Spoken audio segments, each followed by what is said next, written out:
Among the many dreams of future augmented reality technology is the ability to wear an ordinary looking pair of glasses and effectively replace any display you currently use in your daily life with a digital overlay placed in the real world around you. You're no longer required to carry around a physical mobile phone, as this entire display could be rendered digitally and placed anywhere you choose for interaction in exactly the same way as a physical mobile phone today. The same can be applied to tablets, TVs and even desktop PC systems. But beyond this, the AR dream could also provide realistic digital 3D overlays of almost anything you choose and place it into the real world. The system will be contextually aware of your surroundings, digitally mapping your environment and location instantly to recognise your exact position on Earth, and providing detailed and relevant information as and when you choose it. Spatial computing, utilising the real world space around you to aid in productivity, education, training, industry and entertainment all play a significant part in this dream. But that's exactly what it is at this moment in time, a dream. There are currently billions of dollars being spent by some of the largest companies in the world in an effort to get this dream to become a reality, but it is yet to be proven that such a thing is even scientifically or physically possible in the refined form factor required for mainstream consumer adoption. However, in the meantime, we have impressive ventures in this direction focused primarily on business and enterprise applications, including the Microsoft HoloLens 2, the Unreal Lite, and an initially more consumer-focused device aimed at developers in this first iteration, called the Magic Leap 1. I've had a huge interest in AR technology for the past 4 years and decided enough was enough. I wanted to experience this whole dream of AR thing firsthand. So I decided to take the plunge and pick up a Magic Leap 1 in order to get an idea of where the technology is in this current day and age. How impressive is it at this very moment? And, given enough time to mature, could it really be a replacement for mobile phones, as well as going on to completely revolutionise computer technology in the forthcoming decades? Let's take a look. Immersed Robot. Hello everyone, welcome to Immersed Robot. So the Magic Leap 1 Creators Edition is a few years old at this point, and it originally launched back in August of 2018, but it does still remain one of the highest quality AR experiences that you can currently have even in 2021, and it's still comparative to the HoloLens 2 by Microsoft, in some ways at least, and I haven't tried the HoloLens 2 so I can't directly compare them, but I am going on other people's experiences that I've watched and read about. And when Magic Leap 1 launched in that year of 2018, it was something that held a lot of interest and curiosity because it came from a company that was very secretive in nature, and there were these various things that got out that leaked out, very small things really. Nobody really knew about what they were working on other than it was an AR headset with quite advanced technology. And there were these obscure remarks from various celebrities that had been invited to try impressive early versions of the Magic Leap technology, and these are all sort of the only things that came out of it really. I won't go through the entire history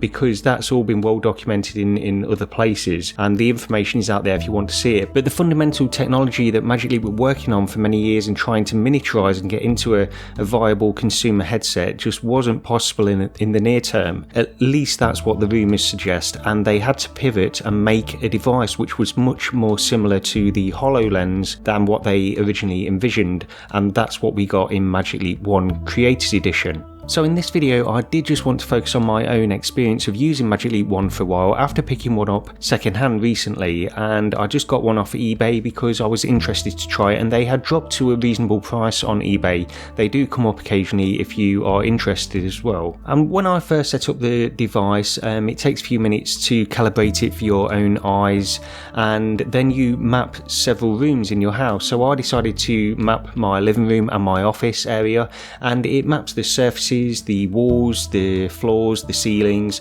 and that process takes a few minutes, but it's very straightforward and it seems to be very accurate as well. And it is really important that it does this process to sell the AR illusion really, because it needs to know where all your surfaces are so that the objects that you place within your room behave realistically when they interact with these surfaces. And when I'd done all of that, I went in to see how many apps were available, and I was pleasantly surprised actually to see that there were quite a few few more than I was expecting. And I just want to go through some of my thoughts about the apps that I tried, and I did try quite a lot actually over this week and a half that I've had the Magic Leap one, but there's just 4 I want to point out very quickly. So the first one is probably the biggest title on Magic Leap 1, and it was one that was shown in early demos of the Magic Leap 1 promotional material as well, and that's called Dr. Grordbort's Invaders, and it was developed by Weta Workshop, who are based in New Zealand, and it features the voice acting of Stephen Fry, Rhys Darby and Lucy Lawless as well. And the game is essentially a highly polished shooter in AR, and you see all of these robots jumping out of your walls, falling through your ceiling, climbing through the floor. You also have quite a bit of interaction with other NPCs as well throughout this, and it's got, you know, a vague narrative. It's quite an odd story really, and I haven't played all the way through yet, but it's definitely a very high quality production and is instantly impressive in what it's trying to do, and it does that really well. But I suppose what it fundamentally comes down to is a wave shooter, at least for the portion that I've played so far. The next one I want to talk about is Tonandi, and that's a collaboration with the Icelandic band Sigur Rós, and I'm a really big fan of this band, and I have been since really, I think around 2001 when I heard their second album, I think it was, for the first time.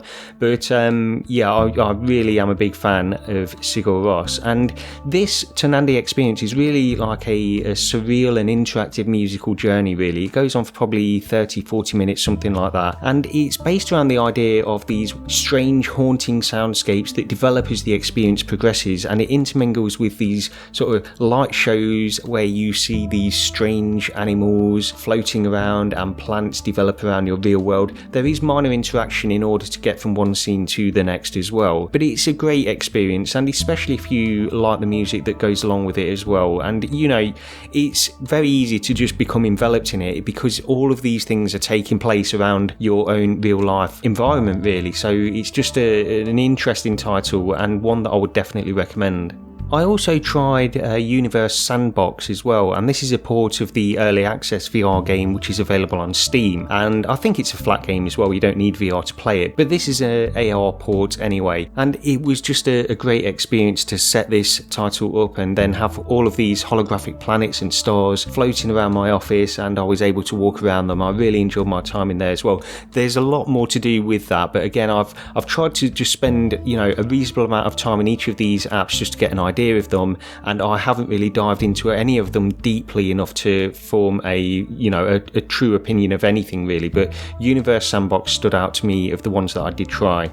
And the other one I wanted to talk about is Last Light, and this is a narrative experience which takes place, of course, in your own environment as well. It places sort of windows into another reality on your walls, and these are, of course, 3-dimensional as you would expect them to be, and you can walk around and see more of the scenery as you change your perspective, and it's great. Another really highly polished experience. But again, this is one I haven't really dived into too far. This is one that I actually tried just before recording this voiceover actually, but this is one that came highly recommended from various sources as well. And when you look into these windows and these sort of strange, they're not dioramas necessarily, they are truly windows into another reality, but later as the Last Light experience progresses, and you don't have to get too far in for this to happen, you'll start to see these AR animals move out of that reality and then into your own reality and move around your own room, and then you get these sort of blending of these two realities as well, and it's done in a very impressive way. So that was another one I wanted to just highlight again really.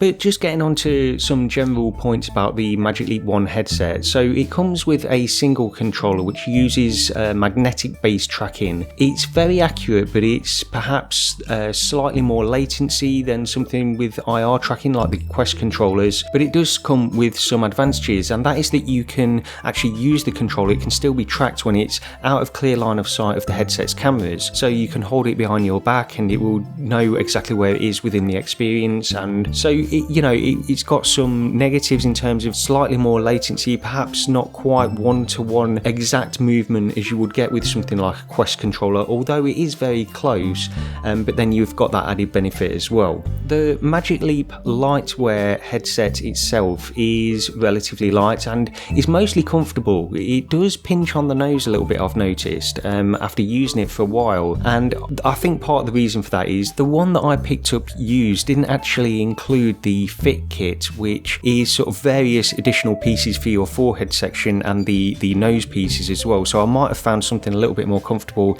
if I had that ability to change them out, but it wasn't uncomfortable by any means, even with using the standard fittings that this one came with. The lenses on the headset are very dark as well, but this is for a reason. They allow more vibrancy in the colours of the digital assets because it creates a darker background basically for the digital assets to be displayed onto, and with these types of AR headsets you can't get any sort of black. It's not able to project black on a transparent surface because that's obviously impossible. Black just won't be projected in that manner, so it has to use dark lenses, and it's also best used in rooms which are not very brightly lit. I would say medium light levels seem to work best because you need a compromise on some of the tracking that it needs to do, so it can't be in a completely black room, but likewise you don't want it to be too bright that the digital assets appear too transparent in your view, which is the consequence of where there is just too much light coming into your room and it simply isn't able to project enough light to get into your eyes from these digital assets. The field of view of this device is probably the biggest limiting factor, along with the form factor, in holding this headset back, and this is probably something that many people that are watching this video, having had any kind of interest in Magic Leap or AR before, will know that this is one of the common complaints of any AR headset of this type at the moment, and it can be frustrating to get the right distance to see the entirety of these AR objects as well.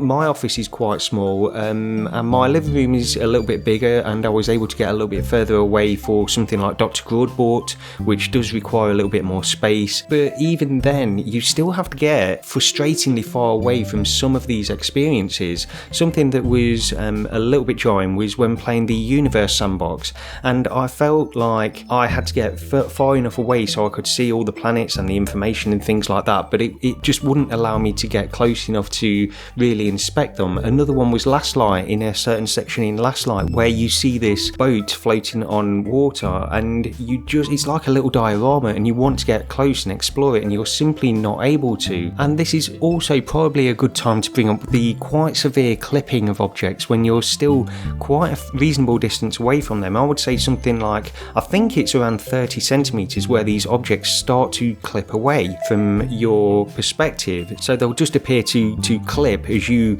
bring your head closer to them, and they clip just very early. It's far earlier than you would expect after playing something like a VR title. I believe this has been done for specific reasons, but even then it's a frustration in certain titles, unfortunately. Now, the reason the field of view is small in this is it uses waveguide technology, which is similar to HoloLens, and by using this waveguide technology it's limited in field of view basically due to some fundamental laws of physics by my understanding, and I think there is some progression being made in this direction, I believe, and just after a cursory look on the internet, I think one way of doing this is to have some kind of curved waveguide display to increase the field of view of these types of devices. But there is another major limiting factor of this headset to really come close to any kind of consumer product, and of course I know that this one isn't, it's really a dev kit at this moment in time, but I'm just following my own thoughts here, and the form factor is that major issue. I think the fact this device has to be tethered to the light pack, which is a portable computation unit, it's just a major thing to overcome. It would be great to get a headset with all the computation built into the form factor of the headset itself in this sleekish form factor, but I guess they're just working with what they need to at the moment. And again, this is positioned as a creator's edition. It's indicating it's more of a dev kit than anything else, so we can't push that too far in terms of form factor, but perhaps something like the Magic Leap 2 could overcome this, although although by them talking about the Magic Leap 2, and I'll get onto this in a few moments, they do sort of position that device squarely at enterprise, which might indicate they are going for a different kind of form factor rather than even trying to mimic any kind of consumer product. So my overall impressions of the Magic Leap 1. So going into Magic Leap 1, I had read many articles and I'd watched a lot of videos on the device beforehand because I had this interest for quite a number of years. So I was quite aware of the experience I was going to get with this device and what it offered and its limitations. But there were some cases where the illusions felt remarkably well done, and the occlusion of digital objects by real world objects, for example. This was far more precise than I was expecting, and actually far lower latency than I was expecting. Everything seemed to be almost real in certain ways, and I'm losing a lot there when I say that. But you know, the general latency added to that, how well it was clipping that occlusion point and also working so well with the latency, just sold the illusion to me in many ways. And again, Dr. Grordbort was a great example of this, but it worked in any title, of course. But the fact that it has to have these transparent lenses and the real world is obviously updated instantly behind them, it's quite impressive when you see these digital objects react in a very close approximation to how that background is in your real world. So I was very impressed with that, and the latency overall was fantastic in this device. But another thing that really struck me while wearing my Magic Leap 1 while I was sitting at my desk in my office, it was great to have these digital displays rendered next to my actual world real desktop monitors to aid in productivity and things like that. Now, it was limited at this moment in time, but it was great to see the potential of that, having these fake monitors that looked great in all honesty next to my real world monitors. And I think there is some potential with that. It's not going to be the ultimate potential of these kinds of devices, but it's certainly a great thing to have in the short term, because I see that as a relatively easy thing for similar devices like Magic Leap 1 to do. And I say relatively easy there, but I understand it's still a difficult problem anyway. But to have that where you've got a monitor which you can look at and displaying some information that doesn't need to necessarily be ultra high clarity next to a 4K monitor in front of you so you can work and see the clarity where you need it is a great short-term thing to see a use for with these devices. But aside from that, some of the highlights in the App Store are truly incredible, and as you wander around your real-world space, seeing these digital objects sprout out from real-world objects, behaving as they would should they be walking over a surface and then fall off onto a lower surface and things like that. It's just simple things really. All of that sells the experience. So I was really impressed with several points on this headset. But of course there are obvious limitations with this current version. So I mean, field of view, that's the main one. That's the main one that people are going to say when they first use this. And alongside that, aggressive near field clipping of objects when you get too close to them, it can be very frustrating with a lot of things that you try on this headset at the moment, especially when you have to keep your distance far enough to accommodate these larger digital objects that are rendered so that they fit into the field of view that you have. So it's all about taking steps back and just making sure that they are framed correctly as you want to see them. And while it doesn't really kill any experiences, it does serve as a severe limiting factor. And again, I would say that most people that try this for the first time, that's going to be one of the things that they probably highlight first of all. And of course, as I've mentioned, by using waveguide technology, by all accounts, this field of view issue is an extremely hard thing to overcome.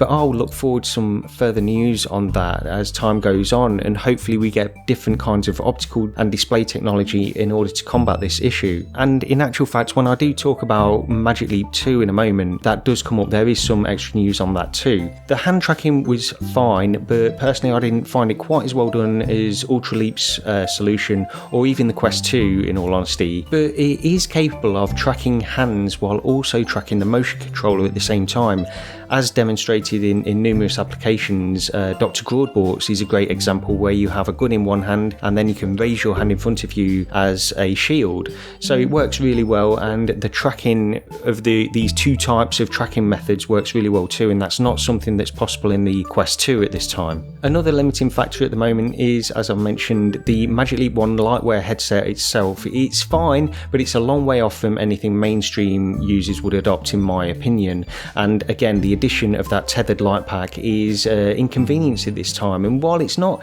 too obtrusive, it does make wearing the Magic Leap 1 that little bit more cumbersome at this moment. The amount of processing power to run this device is extremely high too, and the first version of Magic Leap uses the Nvidia Tegra X2. Again, this device is 2018 device, it came out a few years ago now, and there does seem to be some kind of like reprojection artifacts on these digital objects as well when you're using certain applications, and I assume it must be using some kind of reprojection software technology to ease the load in this way occasionally. I'm not too sure on that, but I would hope that future iterations can hopefully bypass that, because that's one thing where you do notice this slight blurring effect when you're moving around objects, and they are doing this thing which is akin to reprojection in VR. But overall, the Magic Leap 1 is an impressive introduction to the world of true AR potential, but it's clear to see that it was really released as a dev kit, and hence the Creators Edition title of course.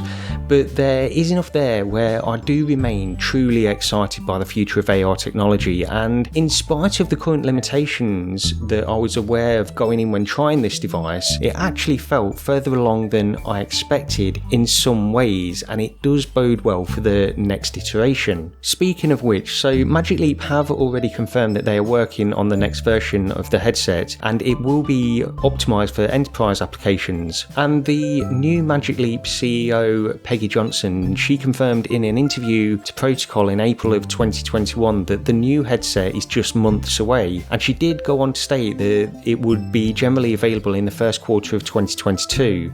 And more impressively than that, Peggy also revealed that the new headset would be double the field of view of Magic Leap 1 and also 20% lighter. So all of this is really exciting news, and I will be following this closely as we get more information on this. But for now, I've definitely enjoyed my time with Magic Leap 1, and I do remain a big believer of AR technology in the long term, and it will make a bigger impact in our daily lives over the coming years and decades hopefully, but we'll have to wait and see on that. But that's it for this video. Please do take a moment to subscribe if you haven't already, and I'll see you next time.